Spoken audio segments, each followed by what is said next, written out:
अरे हटो भाई, आने दो।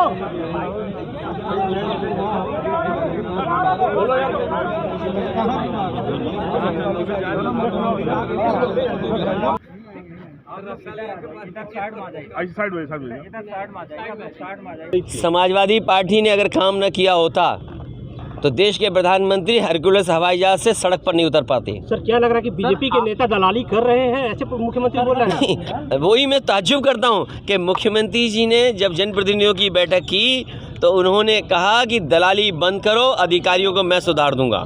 तो इसका मतलब ये हुआ कि भारतीय जनता पार्टी के लोगों पर ये आरोप मुख्यमंत्री जी ने लगाए हैं। अरे क्या लग रहा है कि जिस तरीके से आजम खान बोल नहीं रहे हैं, आप कभी समाजवादी पार्टी से कोई बात नहीं, आजम खान ने सीधे आकर बोला है, बोल नहीं रहे, क्यों नहीं? आदरणीय आजम खान साहब के साथ समाजवादी पार्टी है और लगातार जो भी सहयोग, जो भी मदद हो सकती है समाजवादी पार्टी की तरफ से, लीगल या किसी भी तरह की मदद समाजवादी पार्टी करेगी।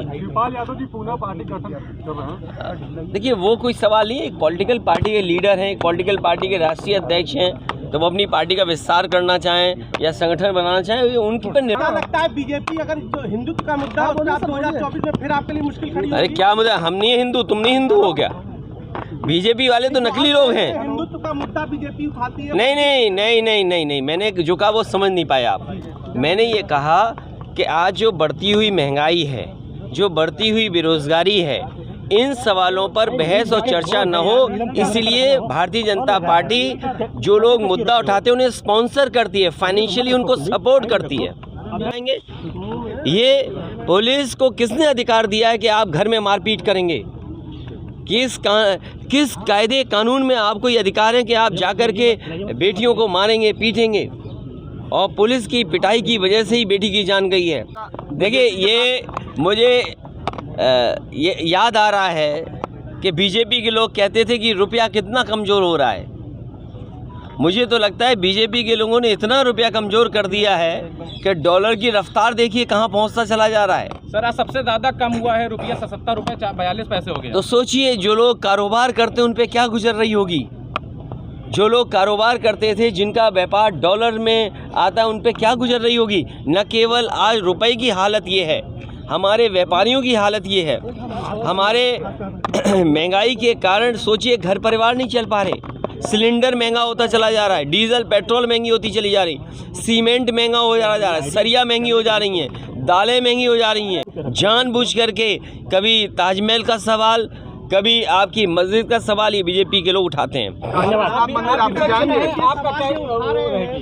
इस देश का संविधान, इस देश का कानून फैसला करे और स्पॉन्सर करके चलाते हैं। बीजेपी के लोग स्पॉन्सर करते हैं कि कौन झगड़ा लगा सकता है, उनको आगे बढ़ाइए। केशव प्रसाद मौर्य लगातार हमलावर है समाजवादी पार्टी पर, तो उन्हें कि सफाई में, समाजवादी पार्टी की सरकार में सफाई में डांस कार्यक्रम होता था, बीजेपी की सरकार में विकास के कार्य हो रहे हैं। मैं क्या बोलूं ऐसे लोगों को? यार कहे आप भी नहीं समझते बीजेपी की चाल। बीजेपी की चाल ये है कि जो भी कोई पिछड़ा हो, पिछड़ा पिछड़े से बोले, इसीलिए तो वो पिछड़े हैं। उन्हें दिखाई नहीं दे रहा, पिछड़ों के सब अधिकार छिन गए, पिछड़ों की नौकरियां छिन गईं, और जो पिछड़ों को अधिकार या दलितों को अधिकार मिलने थे, मुसलमान भाइयों को अधिकार मिलने थे, वो नहीं मिल पा रहे हैं। सरकार जनता ने दी है बना करके, जनता ने दोबारा सरकार बना दी, और अगर दोबारा सरकार बना दी तो डीजल पेट्रोल क्यों महंगा हो रहा वो नहीं याद आएगा उनको, उन्हें सफाई याद आ रही है। हालांकि इन्होंने नहीं पकड़ा था, इनको जानकारी मिली कि ईवीएम जा रही हैं, और रूमर ये था कि ईवीएम बदली जाएंगी। ये समाजवादी साथी लोकतंत्र बचाने के लिए जेल में गए हैं। समाजवादी लोग इनकी पूरी मदद करेंगे, जो भी लीगल मदद होगी पूरी मदद करेंगे इनकी और इनके परिवार के लोगों की। सवाल ये है, इलेक्शन कमीशन के बाकायदा नियम थे कि किन नियमों को लेकर के और किन नियमों से ईवीएम जाएंगी एक जगह से दूसरी जगह तक। और जिस समय इन नौजवानों ने और समाजवादी पार्टी और तमाम संगठनों ने आवाज़ उठाई थी उस समय इलेक्शन कमीशन ने भी स्वीकार किया था कि गलती हुई है और उस समय के वहाँ के अधिकारियों के खिलाफ कार्रवाई करने की बात भी की गई थी, क्योंकि ईवीएम का एक जगह से और दूसरी जगह तक जाने के लिए उसके नियम हैं। जब तक आप पॉलिटिकल पार्टीज़ को और जो प्रत्याशी चुनाव लड़ रहे हैं उनको नहीं बताएंगे, तब तक आप ईवीएम का ट्रांसपोर्टेशन नहीं करेंगे। उनकी जानकारी के बिना ईवीएम्स को नहीं कर सकते। उस समय भी अधिकारियों पे कार्रवाई करने का फैसला इलेक्शन कमीशन ने लिया था। ऑब्जर्वर भी दूसरी जगह से आए थे। ये निर्दोष लोग हैं और न केवल ये निर्दोष लोग हैं, प्रशासन ने 600 से ज़्यादा लोगों के नाम अज्ञात में डाले हैं और अज्ञात में इसलिए डाले हैं कि किसी भी समाजवादी साथी को परेशान किया जा सके। इस सरकार में जात के आधार पर और धर्म के आधार पर भेदभाव हो रहा है। तमाम नौजवान समाजवादी जो रोज़े पर थे उन्हें सरकार के इशारे पर उठा करके बंद किया है।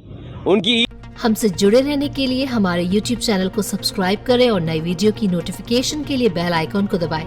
अगर आप ये वीडियो Facebook पर देख रहे हैं तो लाइक जरूर करें और ज्यादा से ज्यादा शेयर करें। धन्यवाद।